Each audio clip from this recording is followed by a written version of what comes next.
inicio, na verdade já iniciamos, né, com essa conversa informal, a nossa quinta palestra do evento, e é com muita alegria que a gente recebe a professora Luciana Moraes, diretamente da França, para fazer uma palestra para a gente.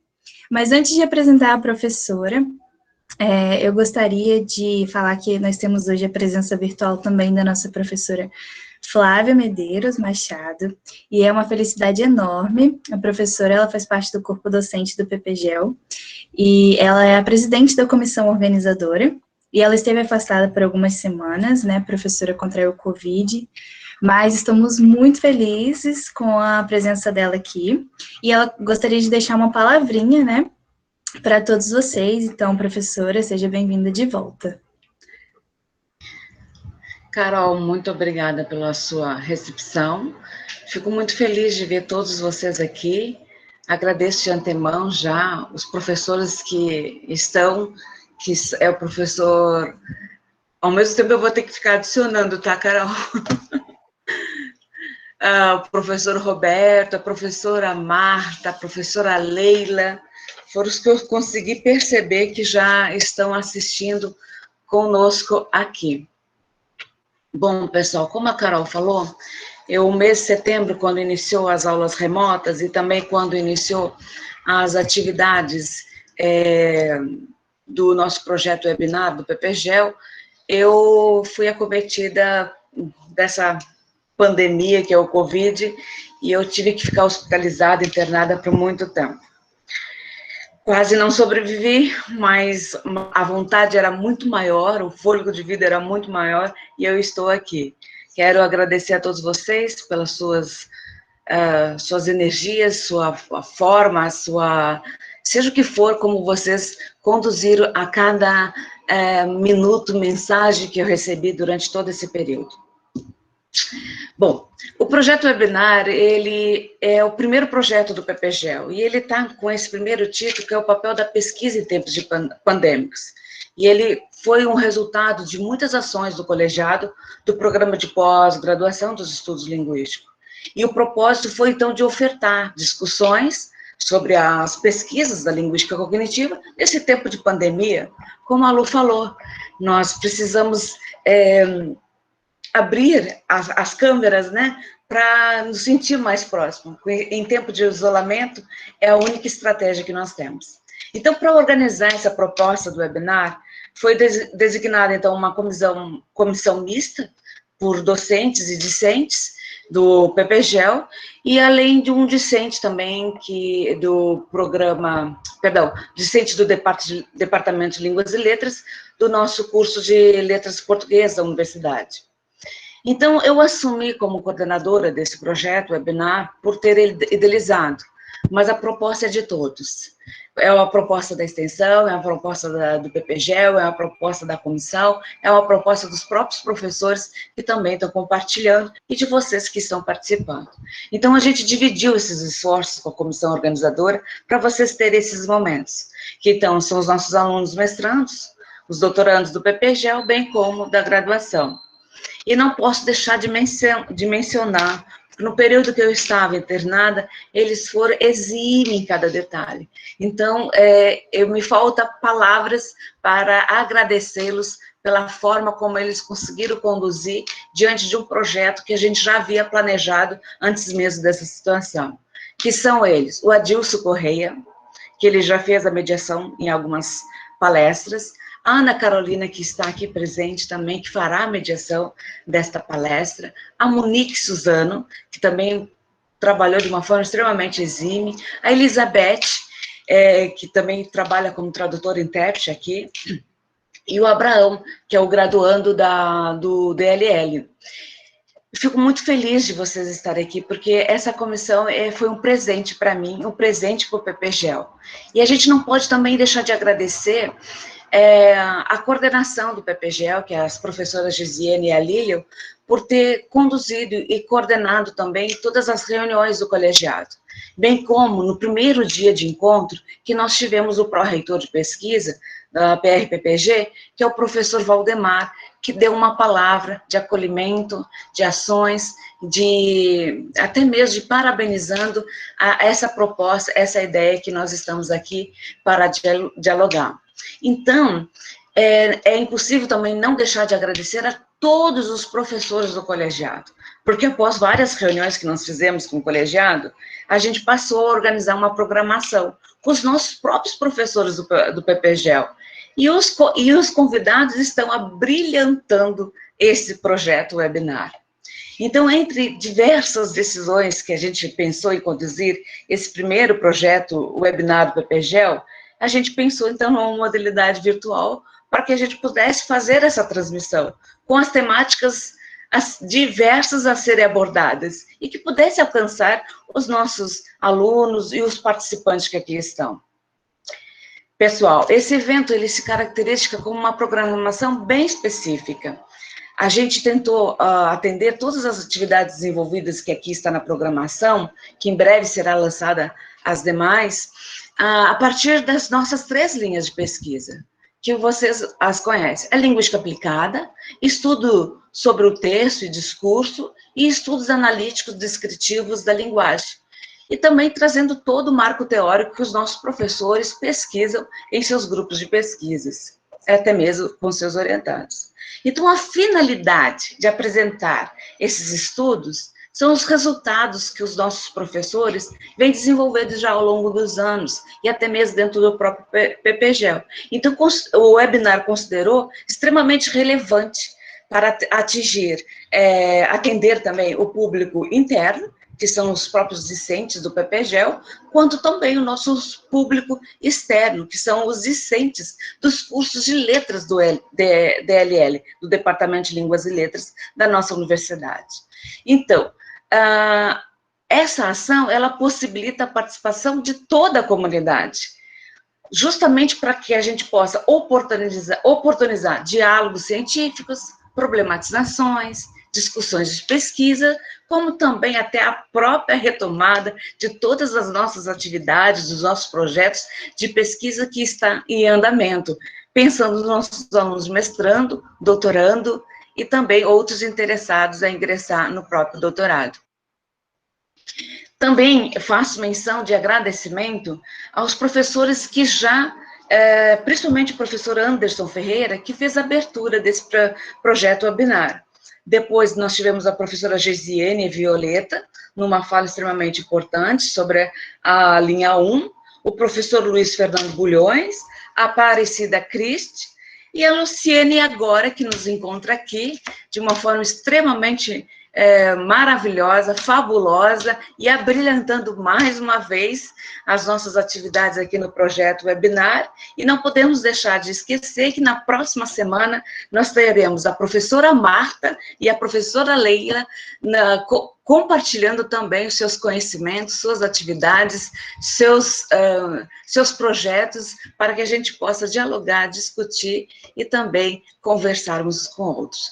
Eu agradeço de antemão, aproveite o evento, aproveite essa atividade, converse com a Luciene, ela tem muito a contribuir com todos nós, e agradeço a Ana, que estará mediando essa tarefa, e obrigado pela atenção de todos. Obrigada, professora. Bom, alguns ajustes, alguns informes técnicos sobre a nossa palestra. Acho que vocês estão vendo, talvez, um botãozinho aqui em cima, dizendo que está gravando, e nós estamos fazendo um teste, para ver se a gente consegue depois deixar disponível essa palestra no YouTube. Então, a professora Luciana já sinalizou a preferência dela entre deixar a câmera aberta, mas se alguém se sentir desconfortável por algum motivo, é claro que pode ficar à vontade para desligar. Sobre a certificação, nós vamos enviar um link no chat, ao final da palestra, com um formulário a ser preenchido com nome e e-mail, para a gente poder fazer a certificação. E sobre a fala da professora, ao invés de a gente fazer aquele momento com perguntas no final da palestra, ela segmentou a fala dela em algumas partes, e ela vai sinalizar em alguns momentos se alguém quiser fazer alguma interferência com alguma pergunta ou alguma colocação. Não necessariamente precisa ser só no final. E agora a apresentação da professora. Bom, a professora atua como professora de língua portuguesa, contrato de Vacater, na Universidade de Grenoble, Alpes, na França. Chiquérrima. Foi professora adjunta na Universidade Federal do Espírito Santo, doutora em Linguística e Língua Portuguesa pela Pontifícia Universidade Católica de Minas Gerais, com estágio doutoral em Genebra, na Suíça. Possui título de mestre em Estudos Linguísticos pela Universidade Federal do Espírito Santo e licenciatura plena em Letras Português também pela UFS. Tem experiência na área de linguística, atuando principalmente nas seguintes sub-áreas: manuscritos de Saussure, português língua adicional e organização de pesquisa, pela defesa da propagação de conhecimento como meio de humanização dos sujeitos no ambiente acadêmico. Então, agora, sem mais delongas, eu passo a fala para a professora Luciana. Seja bem-vinda, professora.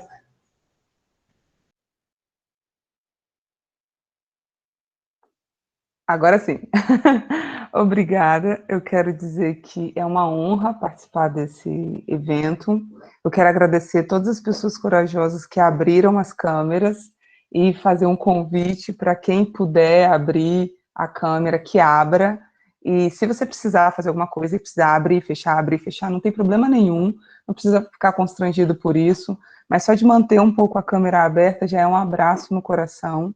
Em tempos de pandemia, conseguir ver a reação das pessoas e calibrar a nossa fala de acordo com a reação dos alunos, eu acho que é algo que humaniza mais as nossas relações nesse tempo de virtualidade. E eu agradeço mesmo, porque eu sei que é preciso coragem para lidar com as próprias inseguranças, para poder se expor em imagem. Então, mais uma vez, eu quero dizer obrigada a todo mundo. Por ser filha da UFES, né, para mim é um orgulho muito grande estar aqui e ter a professora Flávia, que trabalhou comigo, e eu estou muito feliz por estar com esse programa aqui, professora Flávia, professora Leila, professor Perobelli, que mandou um recadinho lindo, a professora Marta, né, que trouxe a coragem das câmeras abertas. Eu não vi se tinha algum outro professor, mas enfim, caso eu não tenha visto, eu morro de saudade da UFES, e das coisas que eu sinto mais falta no Espírito Santo, e eu sempre digo isso, primeiro, a minha família, segundo é a UFES, que era a minha segunda família, tanto professores quanto alunos. Então, realmente, para mim, segura coração ver esses rostinhos, esses alunos que foram meus alunos, e tantas lembranças, é realmente muito carinho, muito afeto envolvido. E aí, quando houve a proposta do webinar, os alunos, os organizadores, né, propuseram para que eu falasse algo como metodologia de pesquisa, ou coisa do gênero. E eu respondi dizendo, não, deixa eu trocar aqui, porque vocês têm o Perobelli.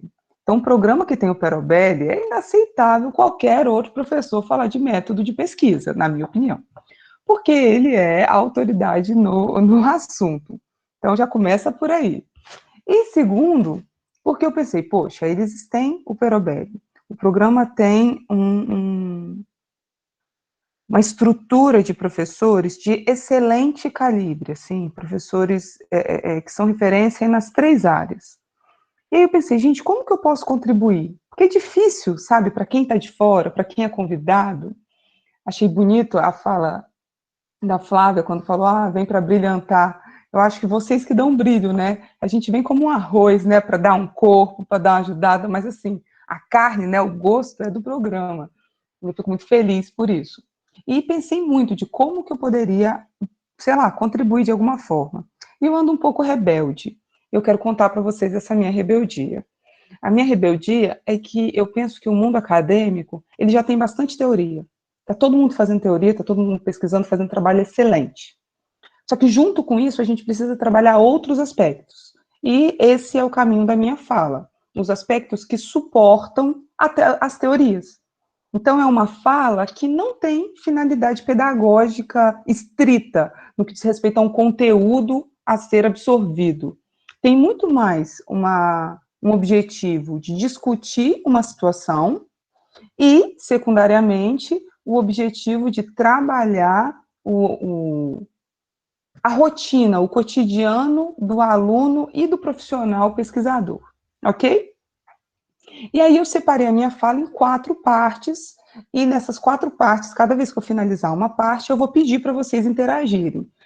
Eu simplesmente me recuso a falar por 1h30, ininterruptamente, eu só me recuso, para mim vai contra a minha religião online, e, e é por isso que eu preciso de vocês comigo, ok? Não me abandonem. Aqui, o que faz um professor é aluno. Se eu não tenho aluno, eu não sou professora. Então, vocês são fundamentais para mim. Tendo qualquer dúvida, qualquer pergunta, a gente vai ter um momento para poder discutir, muito mais que perguntar. Às vezes, discutir, opinar. Você pode até discordar de mim, tá ótimo, ok? E aí eu vou... deixa eu ver como é que eu faço não faço ideia. Vou tentar compartilhar uma janela. Não, janela ele não deixa. Confesso que eu não estou acostumado com esse daqui. Então, vamos de uma tela inteira. E aí ele não deixa. Ele deixa? Vocês estão vendo alguma coisa? Eu nunca sei. Ana, por favor, dê-me o feedback. Professora, ele dá a opção de você compartilhar uma guia do Google Chrome. Aí a sua apresentação precisa estar aberta nessa guia. Se não, você também consegue compartilhar uma janela do seu computador. Aí você abre a janela que tiver a apresentação aberta. Tá. Não tem nenhuma janela. Com a apresentação aberta. Qualquer coisa eu posso... Eu vou abrir aqui também. Você quer tentar? Qualquer coisa eu apresento para você. Acho que vai ser mais fácil, porque eu tô acostumada com Zoom, gente, eu peço desculpa. Lu, no momento que for compartilhar o teu material, aí reduz as janelinhas abertas dos alunos aqui, dos participantes. Só para tudo bem. ficar a par disso. Ana, você compartilha para mim, então, porque eu não tô tendo competência, não. A última vez deu certo, dessa não tá dando de jeito nenhum. A tela inteira, compartilhar.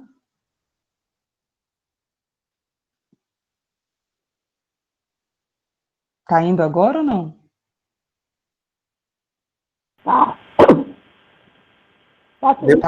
Deu certo.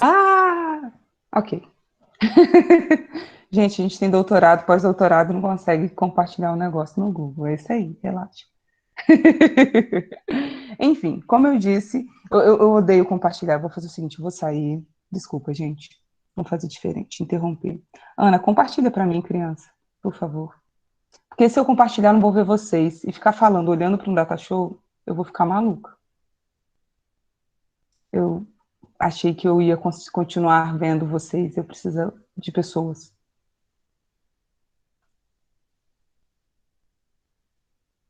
Todo mundo... agora sim. Aí ficaram as janelinhas aqui, maravilha. Muito obrigada, Ana, muito obrigada. Tá aparecendo? Aí você vai falando para... Pode passar, se você quiser colocar tipo um F5, senão você pode deixar desse jeito, porque não tem nada escrito, gente, é só para vocês poderem ter um suporte visual mesmo. Tem absolutamente nada. Como eu disse, o título da pesquisa é Organização de Pesquisa, Aspectos Fundamentais. Uma das coisas que tem guiado as minhas pesquisas atuais é o que eu gostaria de ter vivido, feito, estudado na minha época de estudante. Isso é uma pergunta muito constante que eu faço na minha vida. Principalmente porque eu me senti muito perdida numa série de momentos da minha pesquisa. E é por isso que eu tenho seguido um caminho de instruir, conversar, abrir aspectos de diálogo sobre as dúvidas cotidianas. E para mim, pensando em um público de mestrandos e doutorandos majoritariamente, o que um aluno precisa pensar e saber para se organizar na pesquisa? E esse é o nosso mote principal. Pode passar, por favor.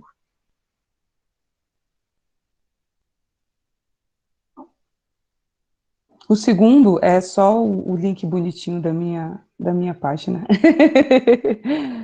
E aí, pode passar, isso. Para a gente começar e já para aprender, antes de fazer qualquer coisa, a gente precisa saber qual é a minha pergunta. Porque para tudo que você vai fazer no mundo acadêmico, você tem que ter uma pergunta motivadora, uma pergunta que vai te direcionar. E aí, a pergunta que direcionou essa minha fala foi essa: como obter autonomia de pesquisa em um contexto educacional de extremo controle? Eu não sei vocês, eu fico com a pergunta, daqui a pouquinho eu vou convidar vocês para responder. Mas eu pergunto para vocês: vocês se sentem autônomos? Vocês se sentem preparados para estarem autônomos enquanto pesquisadores? Ou vocês se sentem inseguros? Então, isso para mim é um aspecto muito, muito importante, porque a gente vai, desde a infância, numa estrutura de controle absurda, em que a gente é obrigado a obedecer número de linhas para a resposta, em que a gente é obrigado a obedecer a estrutura de resposta dessa ou daquela maneira. Então, desde pequeno, a gente está acostumado a perguntar se pode respirar em sala de aula. A gente não pode ir ao banheiro livremente até o 3º ano do ensino médio, na maior parte das escolas. E aí, de repente, você está na graduação e você começa a ter algumas liberdades. E quando você chega no mestrado e no doutorado, a pesquisa é sua, não é do seu orientador. Só que você passou a sua vida acadêmica inteira sem autonomia. E, de repente, você está livre. Muitos alunos sentem-se deprimidos, sofrem nesse processo com essa autonomia. E é por isso essa pergunta: como obter autonomia de pesquisa em um contexto educacional de extremo controle? Pode passar, por favor. Os objetivos da pesquisa, então, para poder responder essa pergunta de como conseguir essa autonomia, eu separei 4 aspectos principais. O aluno, ele precisa dominar os recursos para ampliar a autonomia de pesquisa. Ops, obrigada. Aperfeiçoar a estrutura de escrita acadêmica e aprimorar os mecanismos de revisão textual. Pode passar. E o conteúdo é esse. Primeiro ponto, para eu conseguir organizar a minha pesquisa e melhorar a minha autonomia de pesquisador, é entender como fazer, de fato, um cronograma de estudo. Não tem nada a ver com aquele cronograma que você coloca no projeto necessariamente. Melhor seria se tivesse, mas não necessariamente é isso. Mas é você se organizar de fato. A organização de pesquisa e de escrita. Então, quando você vai pesquisar ou escrever, melhor dizendo, você tem que ter uma estruturação. Você está entendendo qual é a sua estruturação? A gente vai discutir isso também. E, por fim, redação acadêmica e revisão textual, que é uma ajuda, assim, naquelas dúvidas primordiais que os alunos ainda têm, ok? Ao final de cada tópico, a gente vai abrir para poder conversar o tópico, ok? Pode passar, por favor. E aí a gente começa com o cronograma de estudos, né? O cronograma de estudos eu separei em 2 colunas, olha que bonitinho. Eu coloquei a separação no que diz respeito a você, pessoa, indivíduo, ser humano, e o que diz respeito à estrutura própria educacional. Na primeira parte do cronograma, a primeira coisa que você precisa pensar é a sua realidade. Uma das coisas que a gente vê, principalmente em processos seletivos de mestrado e doutorado, é que muitos alunos chegam lá sem ter realizado o que é fazer o mestrado e doutorado. Muitos alunos da graduação chegam na graduação e sofrem porque eles não realizaram mentalmente que eles precisam saber organizar o tempo. Eles precisam saber se organizar dentro da carga horária de disciplina e dentro da carga horária de estudo para a disciplina. Porque não basta você só, sei lá, se você estuda no matutino, e no matutino, se você estuda no vespertino, e no vespertino. Não basta só isso. Você tem um volume de estudo muito alto, um volume de leitura, um volume de escrita, um volume de pesquisa. Você pensou nisso? Você se organizou isso dentro do seu cotidiano? Porque se você não está com isso dentro do seu cotidiano, você vai ter muito mais dificuldade para lidar com a vida acadêmica, seja graduação, seja mestrado e doutorado. Outro aspecto importante do seu cronograma é que você precisa lembrar que você é muito mais do que a sua pesquisa. E esse é uma das bases dos meus mantras, né, gente? Porque o meu mantra é: não adoeça na universidade. nem os alunos, nem os professores. Eu falo com os meus colegas. Se vocês, alunos, vocês acham que vocês estão sobrecarregados, podem ter certeza, os professores estão 10 vezes mais. Então, não adoeça na universidade, não vale a pena. Trabalho nenhum vale a pena a gente adoecer e pesquisa nenhuma merece o nosso adoecimento. E para a gente não fazer esse adoecimento, a gente precisa lembrar da nossa humanidade. A gente precisa lembrar dos próprios limites, a gente precisa lembrar das próprias necessidades. Você, enquanto indivíduo, o que você faz além da academia? O seu mundo não pode ser só a universidade. Claro, se você quer e é feliz, pode, tá? Não estou determinando regra para ninguém. Eu estou dizendo que se você não é feliz só na universidade e você precisa de mais, isso é muito bom. É bom ter relacionamento, é bom alimentar o seu lazer, qualquer coisa que você vai fazer. Eu adoro esporte. Então, se você tem um esporte, se você tem um hobby, sei lá, ligado à escrita, ligado à pintura, ligado a qualquer coisa, você não tem que pensar que você vai parar a sua vida para ser pesquisador. A sua vida continua, você é mais do que a sua pesquisa. A pesquisa é um pedaço importante que merece atenção e organização, mas é um pedaço. Se você não se organiza pessoalmente para a pesquisa, você adoece.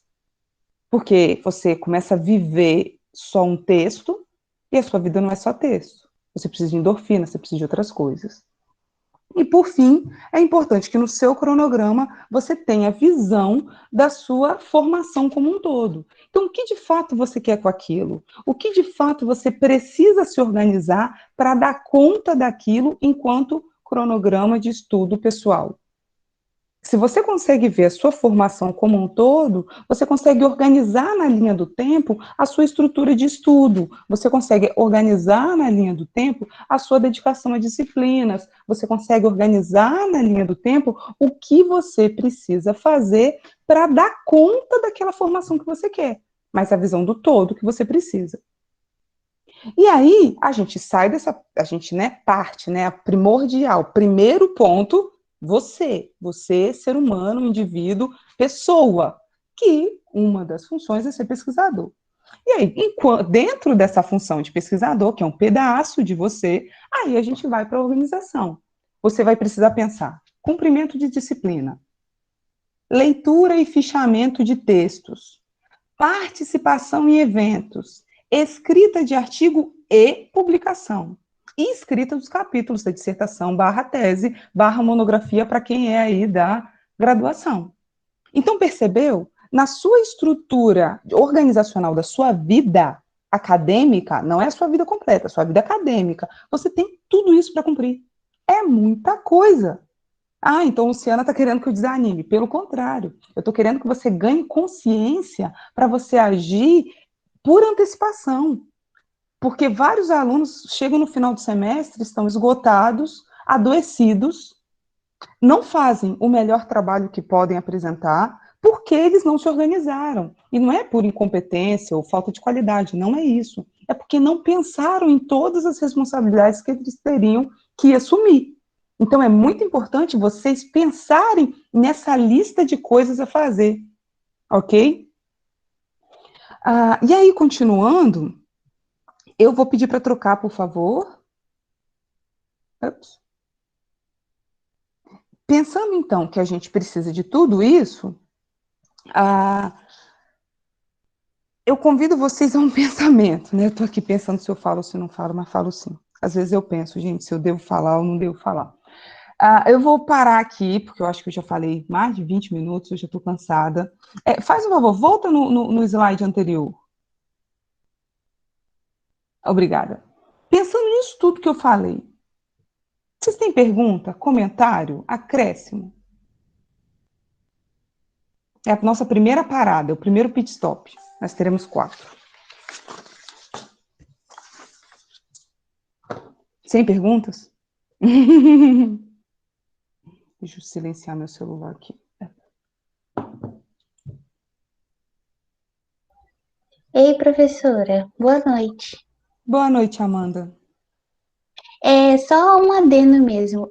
Você está falando sobre organização de estudos. Um método que me ajudou muito foi, tem até um livro, né, que é o método do Bullet Journal. Eu anoto tudo que eu preciso fazer e a sensação de riscar aquela tarefa me dá um gás para continuar. Foi um método que funcionou comigo. Se alguém quiser tentar aprender um pouco, pode ajudar bastante na organização e na divisão do nosso tempo para cada tarefa, para a gente não ficar só naquilo que a gente precisa fazer da nossa pesquisa, né? Porque a gente é muito mais do que a nossa pesquisa. Exatamente. Amanda, adorei seu comentário. Se você puder, coloca no chat o nome bonitinho que você acabou de falar, que aí facilita quem quiser pesquisar. Uhum.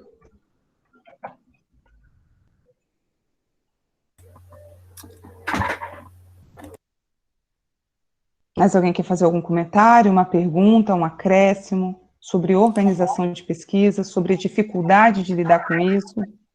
Professora Luciana. Oi, Carmen. E ainda há pessoas que precisam trabalhar, né, dar aulas, porque muitas vezes não conseguem, né, deixar o trabalho, e em meio a isso tudo que você colocou, ainda há o trabalho como professor ainda, né? É bastante coisa para ser feita, verdade. E isso que a Carmen falou é muito verdade no nosso mundo, né? Na área da letras como um todo, na área da educação, se a gente for olhar estatisticamente, pelo menos metade dos alunos são professores em tempo quase integral. Né? O aluno de mestrado que trabalha só um período é exceção. O aluno que trabalha, normalmente ele vai trabalhar 2 períodos e vai fazer o mestrado, e vai ter família, e talvez filhos, e talvez pais, e talvez toda uma estrutura de vida para dar conta. E aí, se você não se organiza muito direitinho num calendário, o seu tempo para poder se dedicar aos estudos, aplicar prova, corrigir prova, participar de conselho de classe, né, Carmen? Que a sala de aula, ela não é só a sala de aula, é toda a preparação da sala de aula e toda a preparação pós-sala de aula. E junto com isso, você tem a sua sala de aula de estudante. E a gente, como responsável, e se a gente não trabalha, a gente não come, muitas das vezes a gente negligencia o mestrado, o doutorado, a graduação, pelo trabalho. Porque, é fácil, né, gente? Porque se eu não fizer o mestrado, eu continuo com medo, mas se eu não trabalhar, eu não como. Então, a universidade, ela não pode ser inocente para a realidade do aluno que trabalha. Mas, ao mesmo tempo, o aluno que é um adulto, ele precisa se responsabilizar e se antecipar a isso. E quando o aluno, o adulto, se antecipa a isso, ele consegue fazer uma estrutura pesada, sim, de trabalho, só que com mais responsabilidade, e sem culpar as outras pessoas pelas próprias escolhas. Algum acréscimo? Comentário? Pergunta? Oi, professor Luciana. Oi, Guilherme, tudo bem? Boa noite. Boa noite. Eu acabei de entrar aqui e já queria, de antemão, parabenizar você pela palestra. Eu acho que é muito pertinente, porque eu sou pós-graduando também, estou no 2º ano do mestrado, e minha orientadora, no primeiro dia, ela já passou o cronograma da primeira reunião de orientação até a defesa da dissertação. Ela nunca ficou mandando e-mail, WhatsApp, falando, fulano faz isso, fulano você escreveu tal coisa. Igual ela disse, ela deixa a gente muito livre. E às vezes eu ouço colegas falando assim, mas professor, esse meu orientador é sacana, não me lembrou de tal prazo, mas às vezes a gente que é aluno, pesquisador, esquece que isso faz parte da formação do pesquisador. Essa autonomia, na graduação a gente até vê isso, mas na pós-graduação dificilmente você acha o professor, orientador, que fica correndo atrás de aluno. Isso é uma obrigação nossa, né? Porque se a gente ficar, dependendo de avisos de professores, por exemplo, a gente não vai ter essa autonomia de pesquisa, né? Eu acho que, por exemplo, acho que todo estudante de pós-graduação acho que deveria ouvir uma palestra assim do tipo, porque às vezes mesmo a gente chega no mestrado meio que a gente fica assustado porque a gente fica na graduação meio que colher de chá, mas na pós-graduação a realidade é completamente outra. Mas a gente não pode esquecer que isso não é porque o professor é mau ou está perseguindo o aluno, discursos que ouça, entendeu? Mas acontece que realmente faz parte da formação do pesquisador, né? Essa fala é muito boa, eu quero te agradecer, Guilherme. Eu não sei quem é sua orientadora, mas já gosto dela, eu concordo plenamente. O orientador, isso é uma defesa minha muito forte. O professor orientador, ele não é babá. Ele não tem que fazer a pesquisa por vocês, ele não tem que dizer nem o que você tem que ler. Eu já ouvi aluno dizendo assim, mas o professor não me disse qual é a bibliografia que eu tenho que ler. Ué, mas a pesquisa é sua, é do professor. O professor não tem que dizer, ele pode ajudar, mas percebe que tudo isso são coisas que o professor pode eventualmente fazer, mas não é obrigação. A pesquisa é do aluno.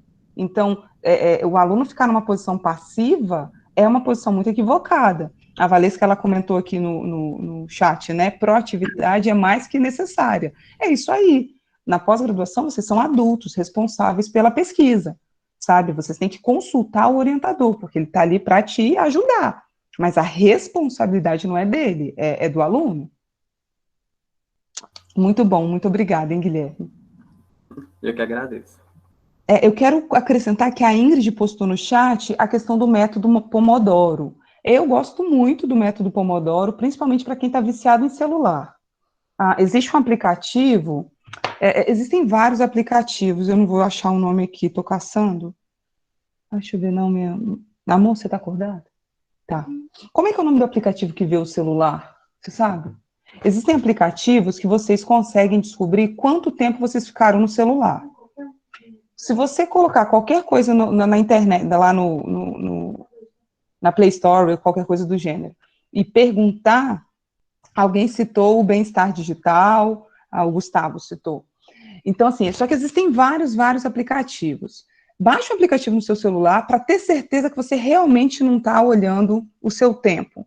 Porque muitas vezes, os alunos, nós adultos, você, a gente fica no celular 5 horas por dia sem perceber. E talvez você vai me dizer assim, nossa, Luciana, mas eu nem tenho 5 horas por dia. Eu sempre faço esse desafio. Se você acha que não tem, coloca o aplicativo que você vai descobrir.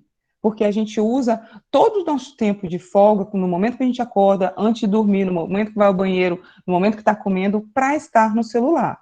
Se você está com uma carga de trabalho muito alta, se você olha, né, que não está dando conta, e coloca um aplicativo desse, você vai descobrir pelo menos 2 horas do seu dia que você pode se dedicar a isso. A Valesca está dizendo que hoje em dia o próprio celular mostra, sem o AP. Eu sei que o Android tem, mas eu não sei como é que faz. Eu sou preguiçosinha, só olho no AP. E aí, por fim, só para fechar a questão do método Pomodoro, eu gosto dele porque ele ajuda a nos reeducar. Então, se você percebe que o celular tem sido uma distração, o método Pomodoro é aquele que você fica longe de todas as tecnologias, todas as distrações, por um minuto de 20, 30 minutos, por um momento de 20, 30 minutos, e faz pequenas pausas de 5 minutos a cada intervalo. E isso ajuda o seu cérebro a voltar a ter a concentração. Eu não acho que o método Pomodoro tem que ser uma corrente, sabe? Eu acho que ele tem que ser algo que vai te ajudar a se educar a concentrar. Senão você está lendo aqui, aí você tem dúvida de uma palavra, aí você vai para o celular. Aí você volta. Aí você está lendo aqui, vai para o celular. Não. Você está lendo, está com dúvida numa palavra, você circula a palavra e continua. Depois você vai pesquisar todas as palavras. Mas você termina aquele processo, para o seu cérebro não ficar com a informação picotada. Mais algum comentário sobre essa parte? Não? Então a gente pode prosseguir, por favor. E aí a gente passou, né, dessa organização pessoal para a organização da pesquisa. Eu estou na graduação e estou fazendo iniciação científica, ou estou me preparando para o TCC. Eu estou no mestrado ou no doutorado. Então, assim, para essas duas coisas, o que eu faço? O que eu devo fazer para dar conta do mestrado, do doutorado ou da iniciação científica? Eu preciso dar conta da minha pesquisa como um todo. E como vocês sabem, se vocês estão cansados de saber, a pesquisa ela tem essas 5 partes. Primeira coisa, você precisa saber o estado da arte. Antes de propor qualquer pesquisa, você precisa saber até onde aquela pesquisa andou no momento. Senão, a gente fica numa estrutura social de repetição. E a repetição pela repetição é meio inútil. Mas se eu consigo fazer uma repetição com um propósito, com um acréscimo, com uma visão diferenciada, aí sim eu estou fazendo pesquisa. E conhecer o estado da arte que vai possibilitar os alunos a fazer uma boa pesquisa. Uma vez que eu vejo o estado da arte, eu vou aprofundar a minha revisão bibliográfica. Então, perceba, quando eu faço uma consulta do estado da arte, eu estou olhando, eu estou tentando descobrir o que foi feito até ali. Descobrir o que foi feito. Agora que eu já sei o que foi feito, eu vou pesquisar a fundo o que é cabível para a minha pesquisa que eu decidi, para a pergunta de pesquisa que eu propus. Ok? A partir daí entra, né, como eu falei com o professor Perobelli, como o principal ícone da nossa universidade para método de pesquisa, muita gente chama de metodologia, né, que está dentro do método, mas aí você precisa saber, tá, a partir do momento que eu já sei qual é a minha revisão bibliográfica, como é que eu vou fazer isso? E esse como, ele tem que ser factível. É muito importante de que ele seja factível. Um dos maiores erros que acontecem em projetos de mestrado e doutorado é que o aluno esquece que ele só tem 2 anos para o mestrado e 4 anos para o doutorado. Meus amores do mestrado, olhem no fundo dos meus olhos. 2 anos do mestrado, você espirrou, passou. É rápido. Então, você acha que está com tempo? Não tem. Entende? Então, para poder dar conta, você precisa fazer um método preciso, conciso, exatamente aquilo que você tem que fazer, respeitando o tempo que você tem para fazer. Eu queria descobrir a cura do câncer, mas eu acho que eu preciso voltar na outra vida para conseguir isso, porque em letras não vai rolar. Então, não adianta eu querer uma coisa que eu não vou dar conta, entende? Eu preciso propor um método factível no tempo, na realidade em que eu estou, em que a minha pesquisa está. E, por fim, a gente tem o corpus.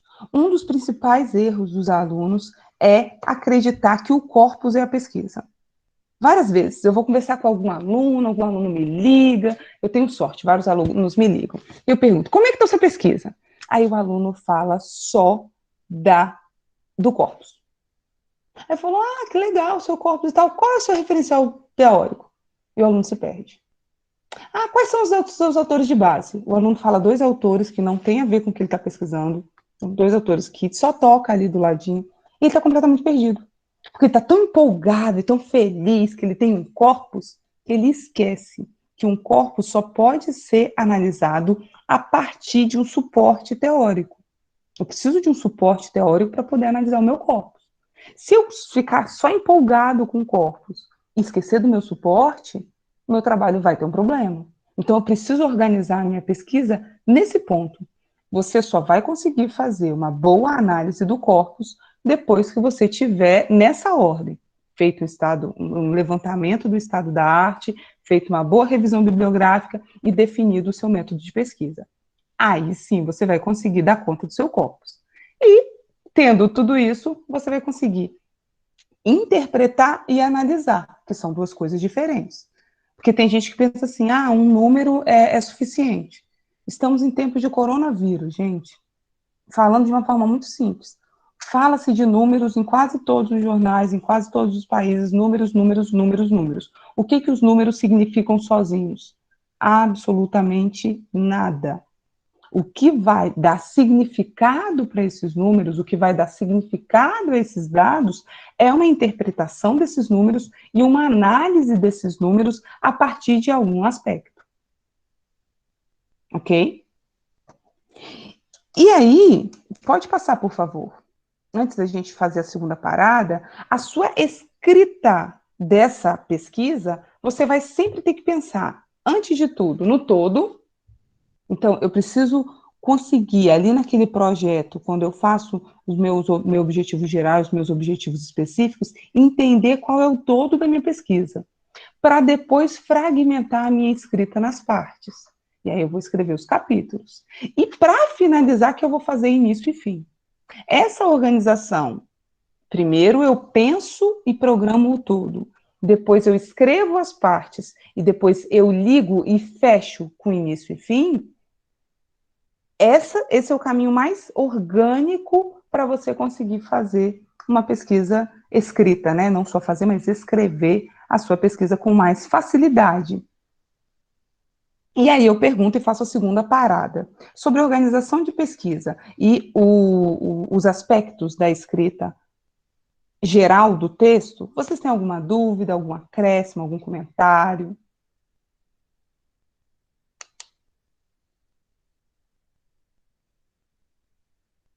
Adoro que ninguém tem dúvida, gente. Quando não tem dúvida, eu sempre tenho duas opções. Ou tá muito fácil, por isso não tem dúvida, ou tá tão abstrato que o aluno fala assim, nossa, professor, desculpa, eu não tenho capacidade de elaborar uma pergunta nesse momento. Eu sempre tenho essas duas hipóteses. Quando é sintaxe, eu sempre sei que é a segunda. Mas aqui eu tô achando que é a primeira. É o receio mesmo de fazer as perguntas. Poliana, olha, eu sempre disse, quem é meu aluno pode confirmar aí, ó, tem muito aluno, ex-aluno meu. Eu realmente sou da teoria de que não existe pergunta ruim, não. Toda pergunta é boa. Não, mas está bem esclarecedor, né? A gente é como você estava comentando. A gente acha que tem muito tempo, né? Mas acaba que o muito é bem curtinho mesmo. Eu acho que uma problemática também é que a gente acaba terminando uma graduação, duas, uma especialização, duas, e começa a luta de conseguir entrar no mestrado, né? Porque cada vez menos se tem propostas de mestrado, pelo menos na região em que eu resido. Mas está bem esclarecedor, viu? Parabéns, obrigada. Eu que agradeço, Poliana. Só para ler aqui, uma aluna, acho que a aluna Lauren escreveu. Eu sinto que a pior parte da pesquisa está na organização das partes. Eu me sinto confusa em questão de como carambas definir e diferenciar o que cada parte significa. Parece que meu cérebro vira pudim. Lauren, eu quero te dizer que quando eu estava no mestrado, eu senti a exata mesma coisa. De verdade. Como carambas. Eu já falei alguns palavrões no lugar. Como definir? Assim, esse é o momento em que a gente precisa pedir ajuda do orientador. Se você fez aquele dever de casa, né, que é o bom levantamento do estado da arte e uma boa definição do seu referencial teórico, você precisa, e aí é o momento de acionar o orientador, sentar com o seu orientador e falar, olha, eu não estou conseguindo separar isso. Existe 1 milhão de formas de separar, e por isso que é tão difícil, porque não tem uma forma de se fazer, tem 1 milhão de formas. Então, você pode fazer por autores, então, existem várias pesquisas em que estão bem segmentados os autores. Você pode fazer por linha do tempo, e aí você organiza a sua pesquisa pela linha do tempo.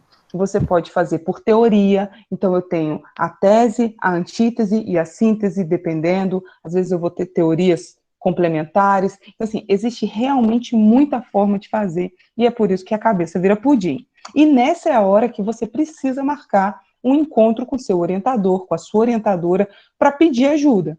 E sabe aquele aluno, sabe, tem uma tirinha, acho que é não tenho certeza se é da Mafalda, fala assim, alguma pergunta? Aí eu acho que aí entra um personagem e fala assim, eu tenho. Alguém não entendeu? Ele fala assim, eu não entendi nada de março para cá. É um problema, às vezes.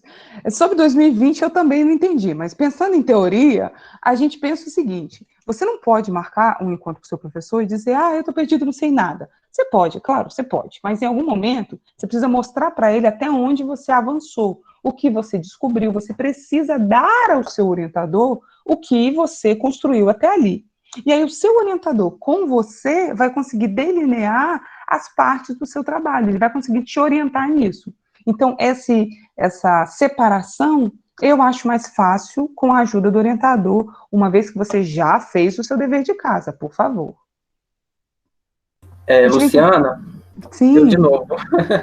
Vamos lá, Guilherme. Assim, uma coisa que tem me ajudado muito, por exemplo, quando no início do ano, ano passado eu já tinha feito as disciplinas, né?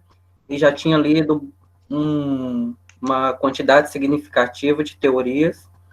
E quando eu abri o Word para começar a escrever de fato, quem é mestrando, que está entrando agora, acho que vai me entender. Parece que a gente foi jogado no deserto de avião, e a gente olha para um lado para o outro, não vê nada e bate aquele desespero. Aí eu cheguei na minha orientadora e falei assim, como que eu começo? Porque eu fiquei perdido, a gente fica, né, lê tanta coisa, mas às vezes a gente esquece de escrever também, né? Ela disse, olha, Guilherme, faz uma coisa, e uma coisa que tem que funcionar, pelo menos para mim. Todo dia escreve pelo menos uma página. Não conseguiu escrever uma página? Escreve meia. Quando você vê, passou 1 mês, 2 meses, você está praticamente com sua dissertação pronta. É uma técnica que tem me ajudado muito, porque a gente, às vezes, vai empurrando as coisas com a barriga e deixa tudo para a última hora, e não dá para escrever tudo, umas 40, 50, 60 páginas dentro de 1 mês, por exemplo, né? Então, por isso, por exemplo, minha qualificação, que foi mês passado, já tinha muita coisa avançada, porque eu acatei. Assim, foi que funcionou para mim, né? Escrever todo dia. Talvez ajude alguém, né? Assim. É uma excelente dica. O Caio também acrescentou, vou comentar as 2 falas. O Caio colocou, usar outros trabalhos como base para a organização das partes também pode ser interessante. E o lance de deixar o início e o final por último também funciona real. Eu concordo, né? Claro. E aí, o que acontece? As 2 coisas. A estrutura de você escrever uma página por dia, ela funciona muito, mas o aluno ele precisa ter segurança do caminho que ele está seguindo. Se o aluno ele não está com essa segurança, pode ser uma escrita meio vazia. Então, a única cuidado que eu daria é isso. Como a sua professora que é orientador, eu acredito que você e ela estavam bem alinhados e por isso que ela te deu essa segurança e fez certíssimo.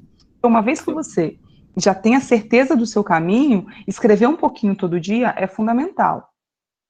A sugestão do Caio, que é olhar outros trabalhos, nós somos seres sociais. Nós copiamos todo mundo. A gente copia corte de cabelo, a gente copia estrutura de maquiagem. Por que a gente vai copiar a estrutura de trabalho? É isso aí, nós somos copistas natos. Então, quando você vai lá, você está meio perdido, entra na plataforma de teses da CAPES e olha teses e dissertações, para ver como eles estruturaram, leia os sumários. Isso vai te dar ideias de mecanismos para poder estruturar a sua pesquisa. E para fechar, é muito, muito, muito importante resenhar aquilo que você lê. É o que diz, né? Lê e se perde. Então, se você cria resenha do que você está lendo, você tem uma chance melhor, uma chance maior de fazer um trabalho de qualidade. Mais algum comentário? Não? Então, a gente pode seguir. Eu prefiro as paradinhas, gente, que eu respiro quando a gente dá pequenas paradas. E aí, a gente entra agora, tá? A pergunta, né, de como dividir ajuda e engata aqui com a redação acadêmica. Todos aqui, eu tenho certeza que tem boa competência linguística, boa competência de escrita, então, de maneira alguma, eu vou falar sobre competências de escrita.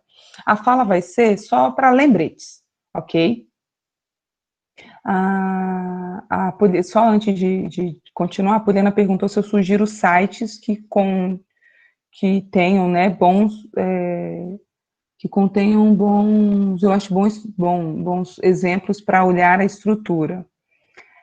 Eu sugiro muito, muito, muito, muito forte o catálogo de teses. Para mim, esse é o mais forte, para você poder saber quando você olha o catálogo de teses. E a professora Marta Scher disse, ser também leitor do seu próprio texto é fundamental. Isso é sem sombra de dúvidas. O aluno, ele não pode sair só escrevendo de uma forma destrambelhada. Ele deve, sim, escrever o máximo que ele puder, fazer um hiato, dar um tempo para aquelas ideias fermentarem, sabe, como se fosse um bolinho, deixa ali as ideias descansando, fermentando, e depois o aluno revisita e relê esse texto com um olhar mais crítico, para poder entender se ele está sendo claro naquilo que ele está se propondo, né? E aí a gente entra nesse ritmo de escrita e autoleitura na redação acadêmica. A redação acadêmica, ela tem o óbvio, que é o horror dos horrores, o ABNT. As regras da ABNT, né, os alunos reclamam, e eu vou ser séria, eu acho que esse dos males o menor. A parte mais fácil que você tem, mais rápida de fazer, é você já formatar o seu Word, por exemplo, com as regras da ABNT. Então, assim, quando você escrever, 70% já está certo. Então, se você formata o seu Word nas regras, já está muito certo. Na parte das citações, você deixa do lado a regra de citação se você costuma se perder, porque assim você vai ter facilidade para poder trabalhar com as regras da ABNT de citação. A Franciele disse que tem uma pergunta, mas não está conseguindo habilitar o microfone. Você pode digitar, tá, Franciele, se você quiser. O Caio ele acrescentou, um método que uso é não deixar as referências para o final. Assim que uso um determinado trabalho, já faço a referência e coloco, inclusive na ordem alfabética. Conheço pessoas que deixam para colocar as referências ao final e depois nem sabem de onde pegar as informações e citações usadas. Caio, você falou e errei, porque eu concordo plenamente. Eu, pessoalmente, eu coloco a referência antes de colocar a citação. Eu sou tão obsessiva, assim, eu vou começar a trabalhar um texto. Eu pego esse texto, coloco no colo, coloco na referência, na estrutura correta, e aí que eu vou citá-lo. E já cito completamente certo. Porque vocês têm tanta coisa para fazer, você não vai ter tempo de parar para voltar para ficar olhando isso. Então, se você já faz o método no tempo certo, às vezes a pessoa fala assim, mas vai gastar tempo, eu vou gastar ali 2 minutos. Pode acreditar, 2 minutos que você gasta para fazer a sua referência ali naquele momento, vai te poupar 2 horas lá na frente para ficar perdido caçando de onde saiu. E referência bonitinha, com página, tudo certo. A professora, nossa professora Marta Scher, eu concordo plenamente, ela colocou que ler e reler o texto em formato impresso, sou da moda antiga, mas funciona. O meu cérebro tem incapacidade de corrigir no computador, texto meu. Eu faço 2, 3 correções no computador, e depois eu imprimo e vou corrigir no papel 2 dias depois. Eu concordo, eu acho que eu também sou da moda antiga, o meu cérebro não consegue achar os erros pelo computador. Eu não sei porquê. O papel é que funciona. A caneta parece que ela acha sozinha, né? Ela vai encontrando ali sozinha o trabalho dela. E aí, continuando então, se você organizou o seu texto dentro da regra da ABNT, Franciele, daqui a pouco eu volto na sua pergunta, não se preocupe, eu não vou esquecer. Pode continuar na ABNT, obrigada.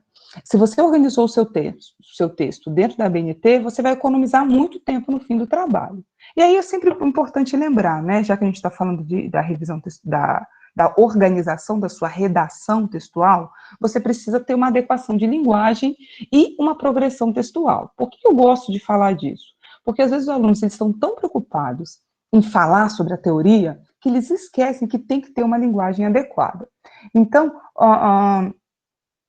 o que é uma linguagem adequada? É o atendimento ao gênero que você está escrevendo ali. O gênero que você escreve aceita a primeira pessoa, aceita a terceira pessoa? O gênero acadêmico raramente aceita adjetivação. Então, um texto cheio de adjetivo está um texto empobrecido. Às vezes o aluno acha que escrever certo é fazer inversão, colocar sujeito pós-posto. E muitas vezes isso só deixa o texto confuso. Então, cuidado com o excesso de inversão, cuidado com o excesso de subordinação. E aí, quando você pensa que o seu texto tem que ser de acordo com, como diz, que o seu texto tem que ser de acordo com aquele gênero que todo mundo daquela área está acostumado a ler, você consegue escrever já a partir de um ponto bom. Tem gente que fala assim, eu vou fazer aqui só o brainstorm lá, né? Eu adoro em português, a tempestade de ideias, e depois eu volto. Você pode fazer isso, é um mecanismo, mas só cuidado, não deixa para voltar muito depois. Se você vai fazer um levantamento de ideias, faça num documento separado, porque o levantamento de ideias não é o primeiro rascunho. Você faz o levantamento de ideias e depois você escreve o primeiro rascunho. O primeiro rascunho, você não precisa gastar tempo escolhendo palavra, vai colocando as ideias. Só que você já vai colocar numa qualidade melhor do que só jogar qualquer ideia que você tiver. Aí sim vai ser o seu primeiro rascunho. E eu, né, como eu disse, eu gosto de interação, a professora Marta escreveu aqui, o rascunho não é para o leitor, é para quem está criando. Eu acho que a gente tem que fazer uma placa, coloca assim na sala, todas as salas de aula. Eu acho que tinha que ser a placa, assim, eu vou fazer uma camisa e vou andar com essa frase. O rascunho é para quem está criando. Nossa, já sofri com isso. Aluno que entrega trabalho, eu pergunto, por que seu trabalho está com tanto erro? Aluno fala assim, porque eu não revisei. Nossa, então você me entregou um texto sem revisão? Como assim me entregou um texto sem revisão? É quase desrespeitoso, eu acho, né? Falando de aluno de letras, então, né? Como assim? Você está entregando um rascunho? Não pode. Você precisa, né, ter o cuidado com a adequação de linguagem. A progressão textual tem a ver com o que a Franciele perguntou. Então, vou ler, não tem a ver, mas conecta-se. A Franciele perguntou, professora, quanto ao projeto de pesquisa, é muito complicado quando ainda nem entramos no mestrado informar no projeto como será esse percurso metodológico. Gostaria de te ouvir como colocar no projeto esse percurso. Isso tem a ver com o progresso da sua pesquisa. Então, a progressão textual, ela vai casar, ela vai se linkar com a progressão da pesquisa. Eu concordo com você. Quando a gente é só graduando, e é mesmo só mestre, né, quando vai preparar o projeto para o doutorado, obviamente que você não sabe exatamente como fazer o método. Eu sei que a gente está dando uma voltinha, mas não tem problema nenhum. Eu tenho a capacidade de divagar e voltar para o ponto que eu estava, não se preocupem. E aí, o que é importante você saber? Quando você vai para uma entrevista de mestrado, nenhum entrevistador espera que você tenha um projeto de doutor. Então, muitos alunos falam, nossa, a banca foi cruel comigo, fez as perguntas X, Y, Z. Não, o pesquisador não espera que você seja um doutor. O pesquisador espera que você seja um graduando que tem um bom projeto. É isso. As perguntas que são feitas fazem parte do processo, entendeu?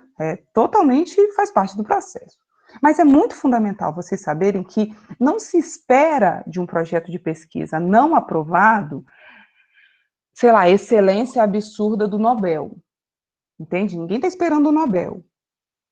O que a gente quer e o que se espera é você conseguir, para mim, né, e vendo, né, na prática, o que se espera é que você consiga demonstrar que você tem consciência da pesquisa que você vai fazer, que você estudou os métodos possíveis. Então, eu não sei qual é o método, né, qual é o percurso metodológico, mas você estudou? Por quê? Se eu quero fazer uma pesquisação, é diferente se eu quero fazer uma pesquisa bibliográfica, é diferente se eu quero fazer um estudo de caso. O que eu quero descobrir, o que vai fazer a diferença? Por que eu decidi pesquisar? Pesquisação serve ou é um estudo de caso? Se você chega para uma entrevista de mestrado, para um projeto de mestrado, sem saber o que isso significa, você não fez o seu dever de casa, e isso é um problema. Definitivamente, isso é um problema. Mas não, você fez o seu dever de casa, você acredita que, por exemplo, o estudo de caso seja a melhor opção, e aí você vai defender o estudo de caso. Mas e se eu chegar lá na entrevista e os professores da banca disserem que eu não fiz uma boa escolha? Escute, entenda, aceite a sugestão e fala, nossa, muito obrigada. Que bom, então, que aqui seria melhor uma pesquisação e não um estudo de caso. Então, você ter humildade de, ali naquele momento, talvez perceber que não fez a melhor escolha, não é um problema a priori. O problema principal é você não apresentar uma metodologia consistente e compatível com a sua proposta. Então, assim, faça o seu dever de casa, estude e prepare corretamente. E apresenta. Claro que depois, no caso da sua aprovação, isso vai ser afinado com o seu orientador.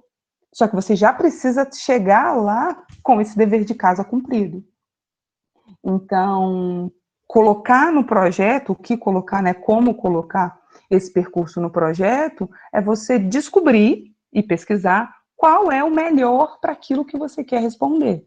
Então, se eu preciso fazer, para eu poder descobrir, sei lá, vamos pegar um mundo atual, né? Para eu descobrir uma vacina, para eu pesquisar, para descobrir uma vacina, existem métodos consistentes para esse tipo de pesquisa. E uma pesquisa de campo, sei lá, uma pesquisa via formulário, não vai trazer essa resposta. Sabe? Perguntar, você tomou chá, que bom, né? Não vai trazer a resposta da vacina. Então, eu sei que é um exemplo esdrúxulo, mas é só para lembrar que você precisa saber e demonstrar no projeto qual método é possível para alcançar aquele objetivo que você está se propondo. Não sei se respondi, mas eu espero que sim. E aí, a gente volta para a questão da construção dos parágrafos e o foco no seu leitor final. Voltando para o texto final, saindo do projeto, e pensando em TCC, dissertação e tese, ok? Pensando nessas três coisas. Vocês precisam se lembrar que o seu projeto não é só para professores. O seu projeto não, desculpa, o seu texto final, a sua dissertação, a sua tese, o seu TCC, são documentos públicos que ficarão numa plataforma de livre acesso. Então, o seu texto tem como leitor final não só a banca da sua dissertação, a banca da sua defesa de tese. O seu texto final tem como destinatário também qualquer leitor de graduação que vai pesquisar ali. E uma das partes que os alunos mais negligenciam é a construção desse texto. É a construção como é que diz? Eu estou com uma analogia, né? O texto ele tem que ser palatável. Então, eu sempre gosto dessa estrutura. Você tem que fazer um texto tão claro que qualquer aluno de terceiro período seja capaz de compreendê-lo, e tão profundo e específico que os seus professores que têm doutorado e pós-doutorado vejam qualidade no seu texto. É difícil, não é uma tarefa fácil, mas você precisa disso. Uma clareza para um aluno que não sabe nada e uma profundidade e uma competência linguística para o doutor e o doutor com pós-doutorado conseguir avaliar bem o seu texto. E aí eu paro um pouquinho para fazer a pergunta, né? E aí, o que a gente pode falar sobre isso? Vamos discutir um pouquinho sobre a redação e também sobre a estruturação do projeto, por que não?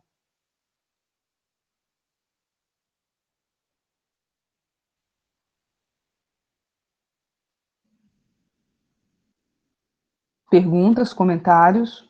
0 perguntas, estamos bem?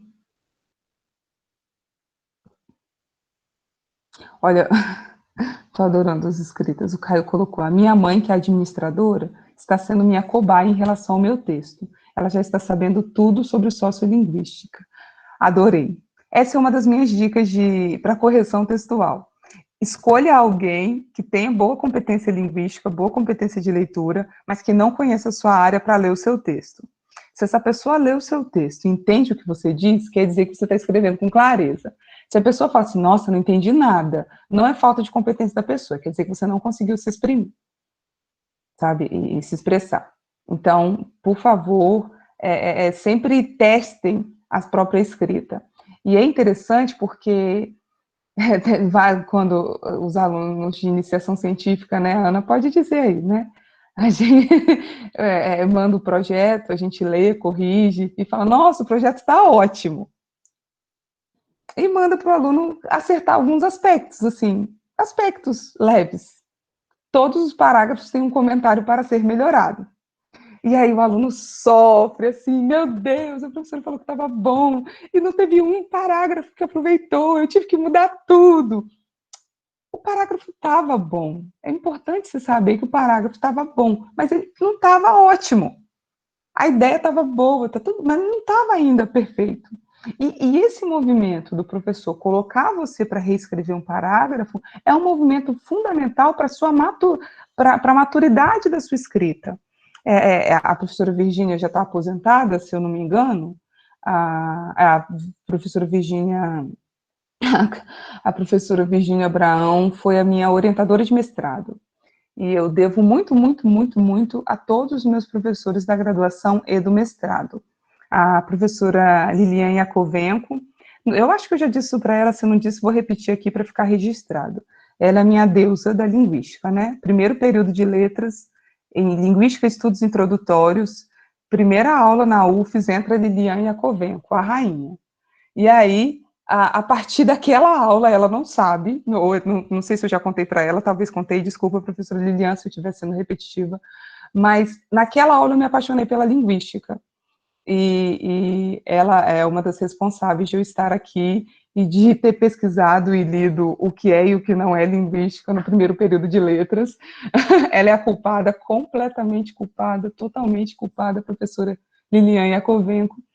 E a professora Virgínia Abraão me ensinou a escrever academicamente.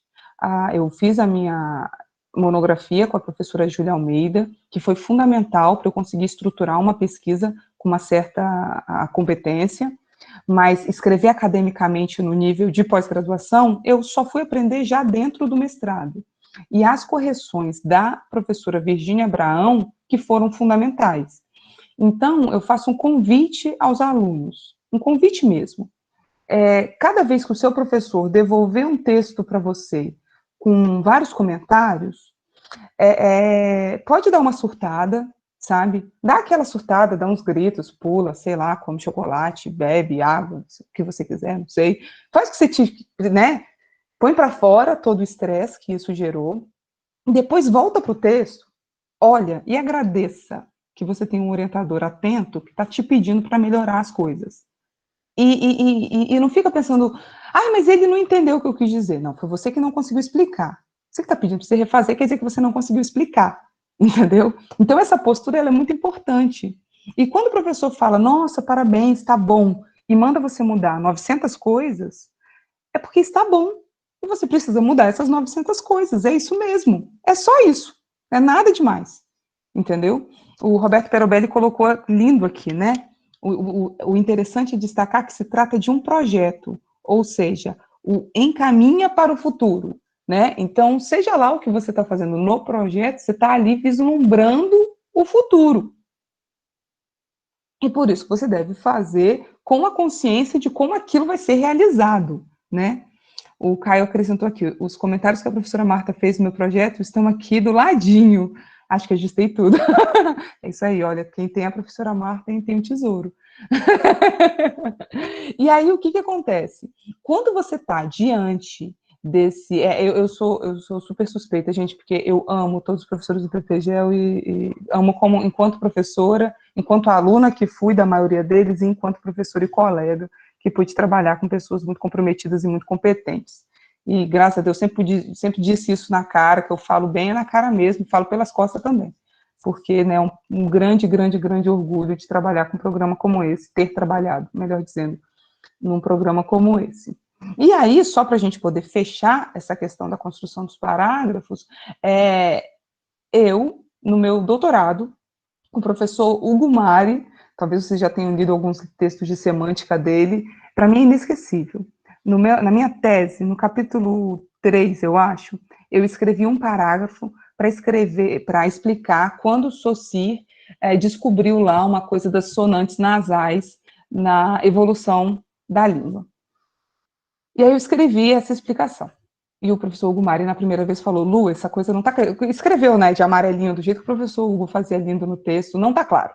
Aí eu fui reescrever a segunda vez. Ele falou, não está claro. Aí eu reescrevi a terceira vez. Aí ele falou, não está claro. Aí eu reescrevi a quarta vez.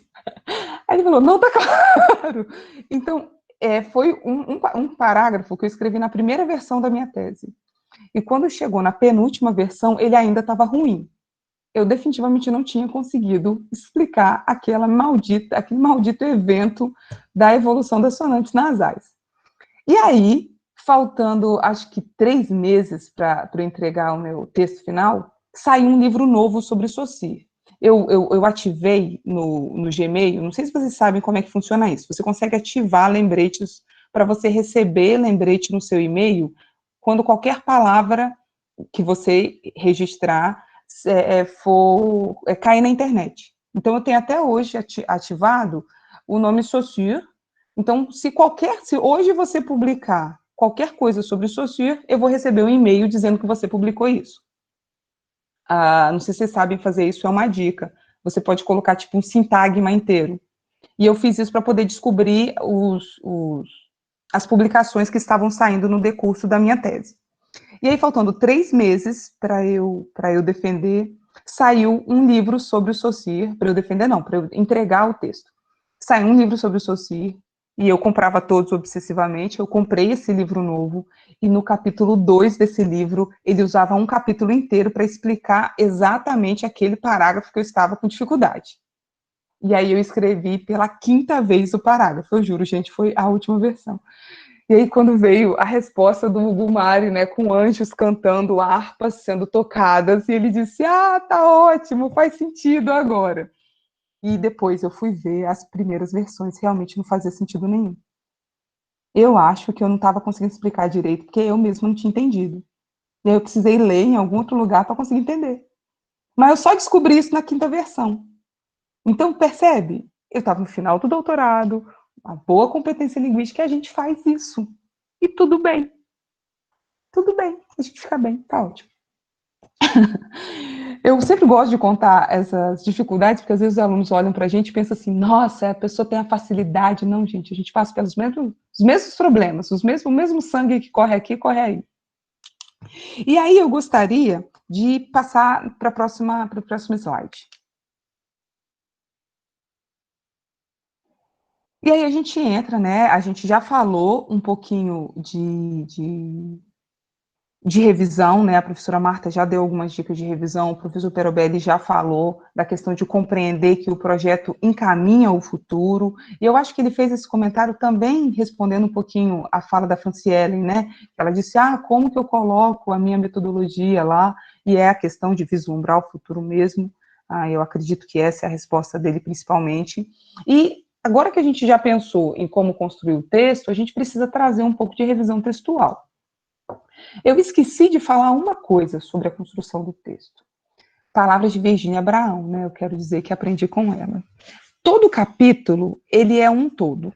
Então, guarda isso. Se você estiver fazendo anotação, anota isso. Todo capítulo é um todo.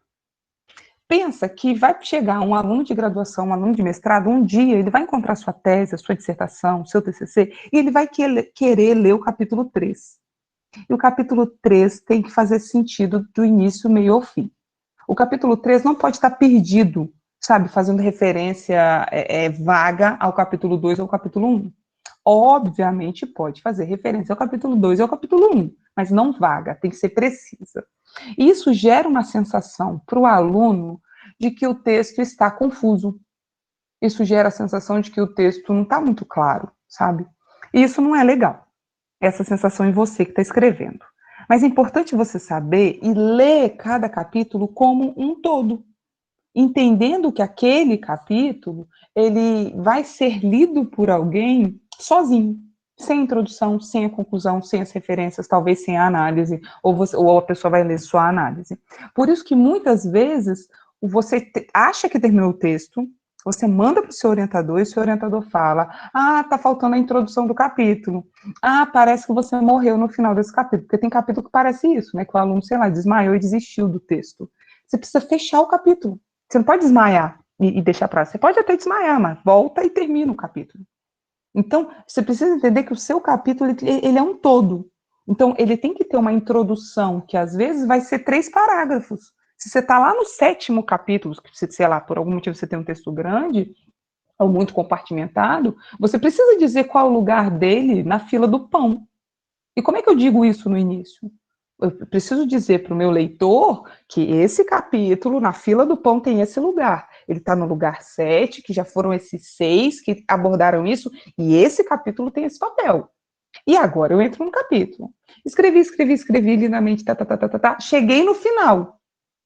Eu preciso dizer por quê, resumir, né, em poucas palavras. Eu preciso apresentar para o meu leitor como foi importante esse capítulo para o todo da tese, e dizer o que vem na frente, o que vem na frente, melhor dizendo, e dizer o que veio na frente, para dizer, olha, esse capítulo contribui com o que está na frente, nesses e naqueles aspectos. Quando você faz essa costura do seu texto, você tem melhor clareza textual. E, claro, né, contribui para o leitor que vai lá ler só um capítulozinho do seu trabalho.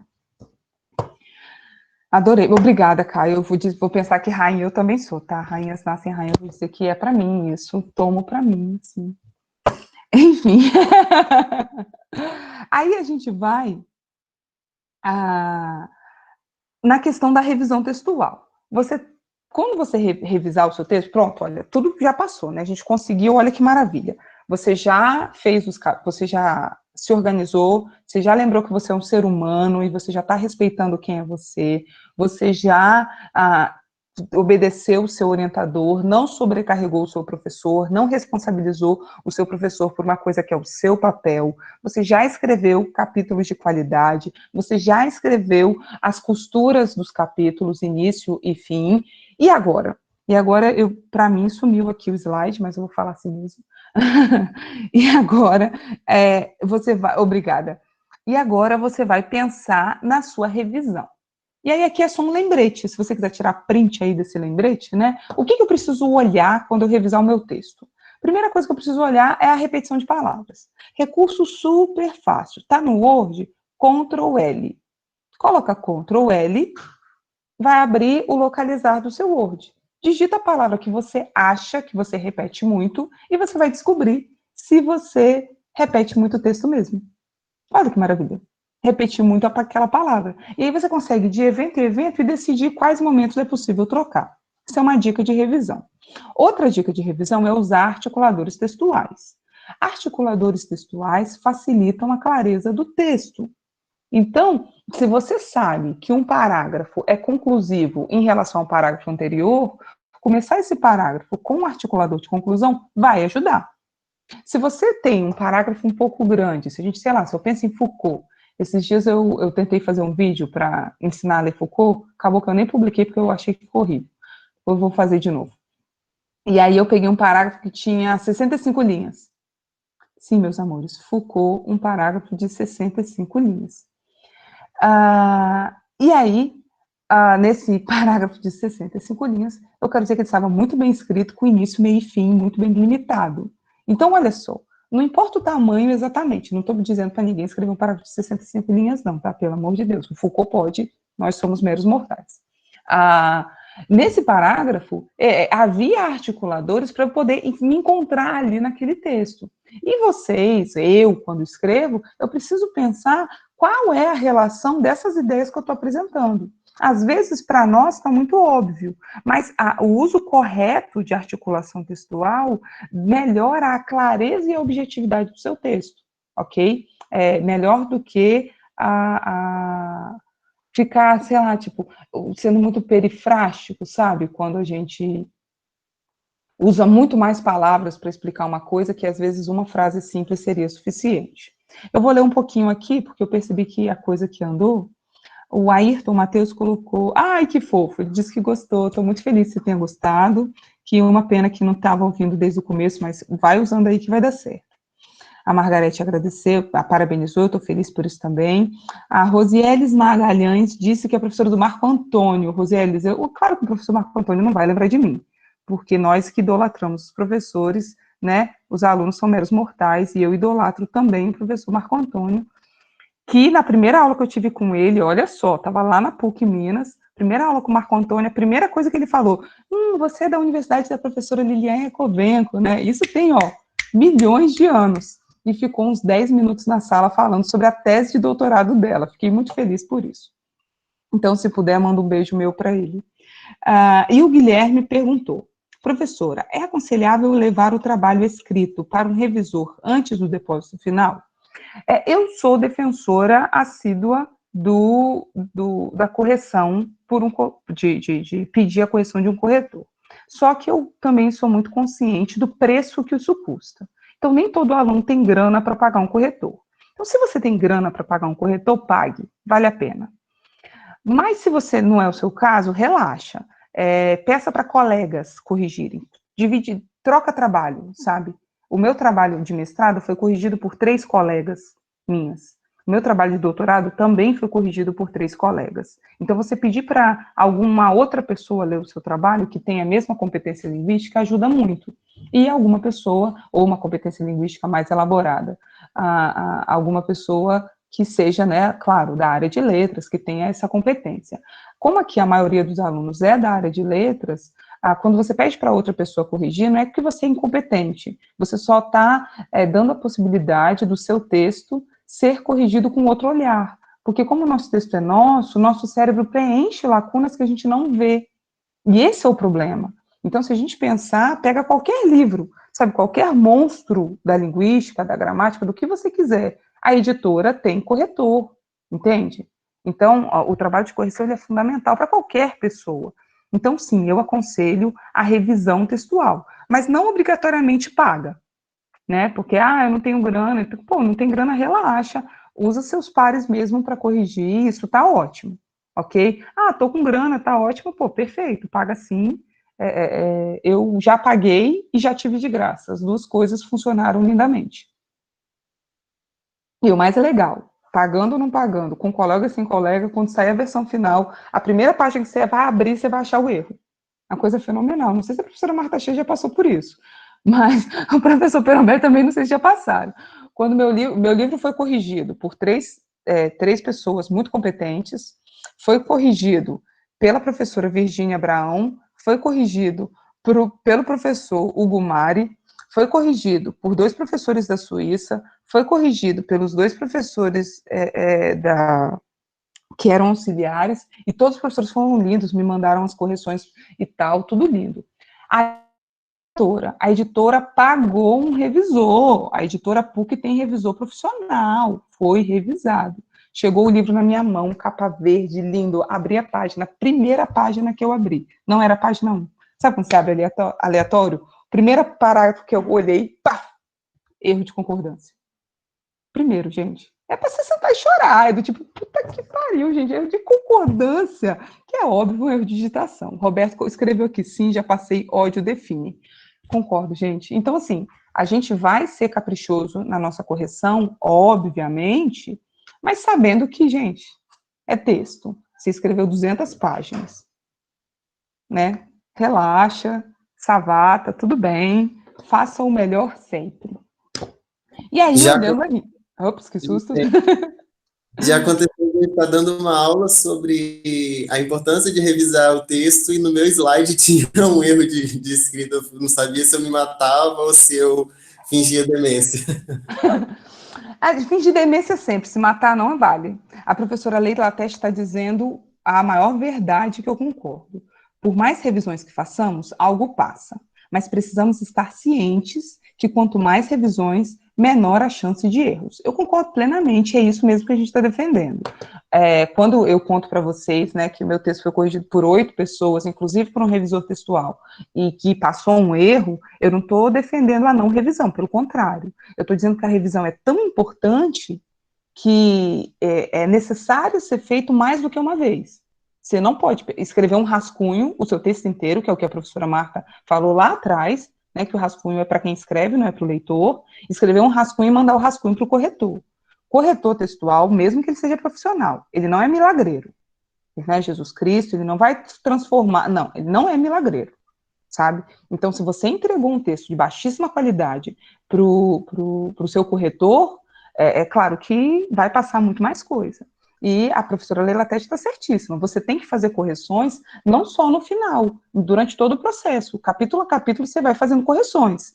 E eu fiz a primeira correção do capítulo 1, estou terminando o capítulo 3, estou fazendo a segunda correção, estou terminando o capítulo 4, estou fazendo a terceira correção do capítulo 1. Então, quanto mais correção, melhor mesmo. E a professora Marta Scher colocou, né, como que já passei inúmeras vezes, né, quem tem muito livro é isso, professora, passa mais vezes por isso. É isso, gente, não tem jeito. Aqui, sumiu aqui. A variação de concordância regular na escrita também, isso é bom, ainda bem. E aí, a gente...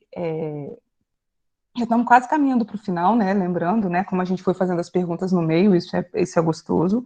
E aí, lembrando de colocar, né? Além de colocar os articuladores textuais, revisar a sua concordância nominal e verbal, revisar os sujeitos pós-postos, revisar os períodos completos. Lembra, gente, o que eu mais vejo é período incompleto. Erro de aluno letrista. Período incompleto. O aluno começa com gerúndio e esquece de colocar a oração principal. Então, uma dica que eu dou, confira se as suas orações, se os seus períodos têm oração principal.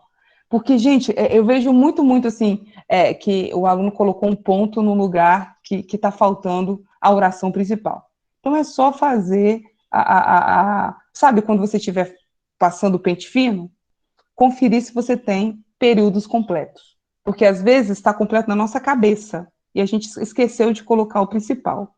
Essa dica também tem a ver comigo. Muitas vezes eu coloquei lá no meu trabalho e quando o Hugo corrigia, o Hugo colocava: cadê a oração principal? Acho que o Hugo copiava e colava em diferentes partes. Cadê a oração principal? Cadê a oração principal? Era uma das falas. Pode passar para o próximo slide, por favor. Se você quiser, Ana, se você quiser passar esses slides para os alunos, você pode, tá bom? Porque não tem nada também, né? O livro Comunicação em Prosa Moderna, ele é muito basicão, tá, gente? Quem conhece sabe. Só que ele dá umas dicas boas. Se alguém que está aqui assistindo tem dificuldade de escrita, tem insegurança, ele ajuda porque ele é bastante didático, no sentido da estruturação textual. E aqui eu coloquei alguns articuladores textuais, mas que eu não acho que vale a pena falar. Eu coloquei mais para registrar, para lembrar e dizer, né, que quem quiser tem como acessar esse livro. E aí eu quero falar do bônus, para a gente poder fechar, né? Conseguimos aí fazer perguntas, falar. De alguns conselhos. Cuidado com a solidão de pesquisa. Quando terminam as disciplinas, a gente fica muito sozinho. Alunos de doutorado ficam muito tempo sozinhos. Criem grupos de pesquisa, criem grupos de discussão. A gente está em tempos de confinamento, de semi-confinamento, de caos social, não importa. A solidão de pesquisa, ela atrapalha a qualidade da sua pesquisa e ela atrapalha a sua saúde mental. Então, conversar com seus pares, falar sobre a pesquisa ajuda. Eu brinco que eu falo que eu vi muita pesquisa ficar melhor ali na Rua da Lama. Não vou dizer qual professor não, tá? Mas já vi professor orientando na Rua da Lama também. Talvez tenha sido eu também, quem sabe, né? Deixa a história contar. Mas quando você está num ambiente descontraído, falando sobre a sua pesquisa, você tem chance de absorver aquilo. Então, saia da sua solidão, ou tenta fugir dessa solidão. Junte-se com seus pares, junte-se com colegas, fale, abra grupo de WhatsApp, marca, sabe, esse tipo de reunião para falar da pesquisa. Nem que seja para reclamar, reclama, chora, fala mal. Mas você precisa falar sobre a pesquisa, para você não ficar sozinho. A Lauren escreveu, né, ficar órfão de disciplina é real, né, cadê os amigos do latim? Tristíssimo, é isso, eu concordo plenamente. Então, fujam dessa solidão. Atenção aos sinais do seu corpo. Se você está ficando muito exaurido, é sinal que tem alguma coisa errada, sabe? Você precisa se vigiar. Lembra que existe prazo, existe tudo. O primeiro tópico dessa fala minha foi você se organizar para não adoecer. Mas se você estiver percebendo que você está adoecendo, peça ajuda. Não espera ficar caótico. Peça ajuda. É terrível para nós, professores. Eu não sei se a Marta já passou por isso, não sei se a Perobelli já passou por isso, não sei se a Leila já passou por isso. Eu já passei de um aluno desaparecer, eu mandar inúmeros e-mails e 6 meses depois, faltando 2 meses para a qualificação, o aluno dizer que estava com depressão. E o aluno não procurou um médico, o aluno não apresentou um atestado, o aluno não pediu ajuda, o aluno só fugiu. É claro, gente, que na nossa humanidade a gente vai fugir. E é por isso que a gente precisa falar sobre o adoecimento do aluno. Nós, professores, nós estamos muito atarefados. É o que eu falei, se vocês, alunos, acham que vocês têm muita coisa para fazer, vocês não imaginam quanto mais coisas os professores têm. Então, o aluno desaparecer porque adoeceu, a gente não tem como ajudar.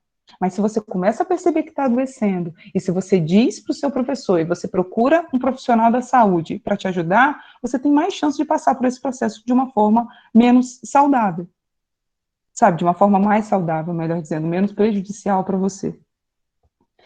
Uma dica que eu dou muito grande, gente, se possível for, divirta-se no processo. Um dos melhores tempos acadêmicos da minha vida foi o mestrado e doutorado. É bom demais fazer pesquisa, é gostoso demais fazer pesquisa como aluno. Nós, professores, fazemos pesquisa também, mas eu sinto saudade da pesquisa como aluno. Sabe, eu tenho vontade de fazer outro doutorado, Tenho mesmo, porque é gostoso demais ser aluno, gente. Aproveita, sabe? Até para falar mal, até para reclamar é gostoso, sabe? É muito bom. Então, assim, se eu posso dar um conselho assim, ai, gente, aproveita. E a defesa, não vai para a defesa com medo, não. Vai seguro. Você já fez tudo. A defesa a Roberta dizendo, o processo seletivo do doutorado PPGL está aberto, tá afim? Roberta, eu quero te dizer que sim, eu estou afim. Sim, eu olhei o projeto e sim, eu tô com a formiga coçando, querendo fazer um segundo doutorado. O único problema... tô segurando aqui, mas tô querendo. E a defesa é essa cereja do bolo. Então, vai para a defesa seguro. Se o seu professor está te mandando para a defesa, se você fez tudo certo no caminho, você vai arrasar. Então, sei lá, coloca sua melhor roupa, passa o seu perfume gostoso, mesmo que seja virtual, passa um perfume, se sinta poderoso e vai, sabe? Vai para a defesa para finalizar aquela etapa, sabe? Porque é só uma etapa. E eu acho que a defesa, assim, é um festejar, assim, eu gosto. É um dos momentos que eu mais me diverti, mais fui feliz, foram nas defesas. E aí eu fecho a minha fala agradecendo pelo convite e perguntando se tem comentários e perguntas para finalizar.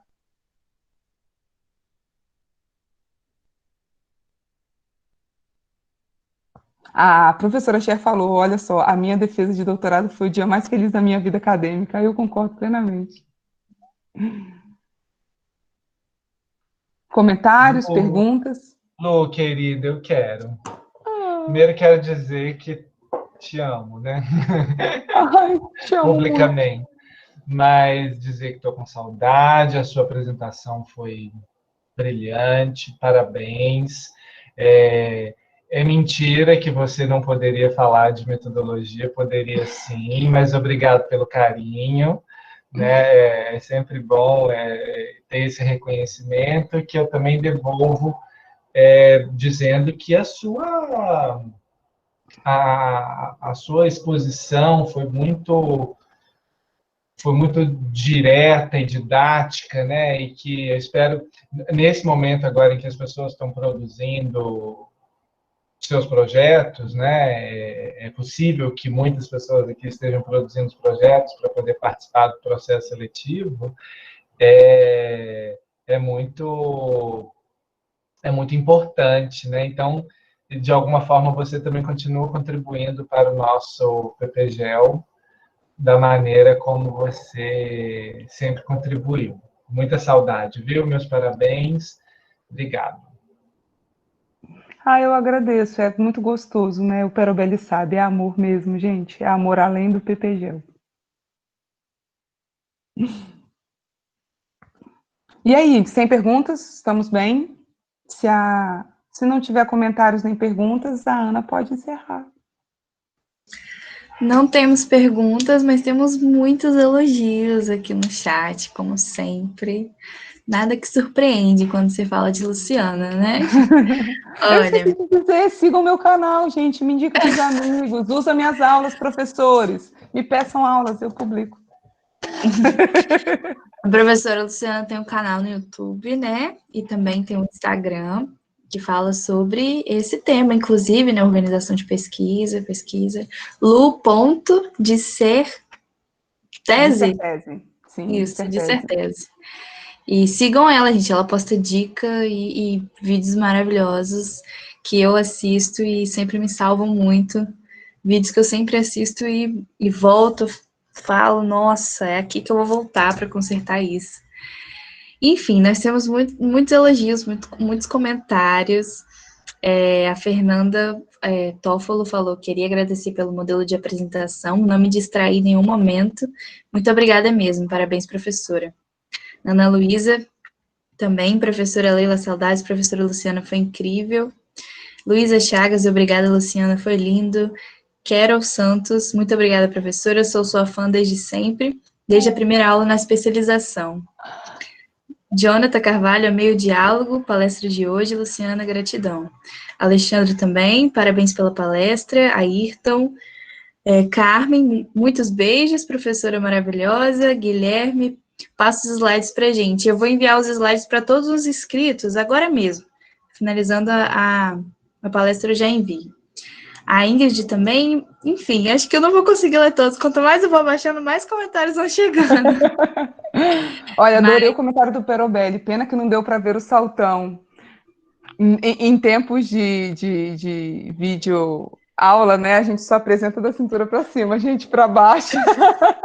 Na França, eu substituí o salto pelos lenços.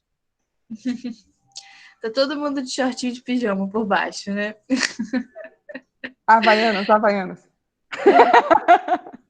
Lu, a gente gostaria de agradecer de novo esses milhares de comentários aqui, são para isso mesmo. E nunca vão ser suficientes. Você é sempre brilhante, sempre, todas as vezes. Não vou falar muito, porque já conhece a peça, sabe que eu sou chorona, não sei cumprir esse papel de forma formal quando se trata de você. Então, muito obrigada mesmo, foi incrível. Obrigada a todos que participaram. Acredito que é muito, muito gostoso, né, essa forma de palestra, da gente poder interagir e dar um alívio, né, dar um respiro em meio a essa tensão toda que é produzir a pesquisa sozinho em casa, a gente no nosso computador. E é isso, nosso evento continua, tem muitas palestras vindo por aí, até dia 16 de dezembro, todas as quartas-feiras. Essa é só a quinta, então, espero que vocês acompanhem a gente até lá. Quem já se inscreveu não precisa se inscrever novamente, vocês vão continuar recebendo o link de todas as palestras. E é isso, pessoal, um ótimo restinho de quarta-feira para vocês. Lu, muito obrigada de novo, obrigada aos professores que participaram, Perobelli, professora Marta, estão aí, ó, batendo ponto com a gente desde a primeira palestra, muita honra para a gente. Professora Leila também. Professora Leila também. E é isso, pessoal, uma boa noite para vocês, a gente vai informando se a gente conseguiu manter a gravação mesmo, né, porque a gente está fazendo um teste, espero que dê tudo certo. E é isso, fiquem bem. Não podemos deixar de esquecer que semana que vem teremos a professora Marta e a professora Leila com mais uma palestra aqui conosco no projeto webinar do PPGEL. Luciana, muito obrigada, a tua aula foi extremamente didática e todo aluno que é mestrando e doutorando sabe que isso foi uma aula preciosíssima. E realmente você abrilhantou. Todos nós aqui apreciamos. Obrigada. Eu que agradeço. Um beijo a todos.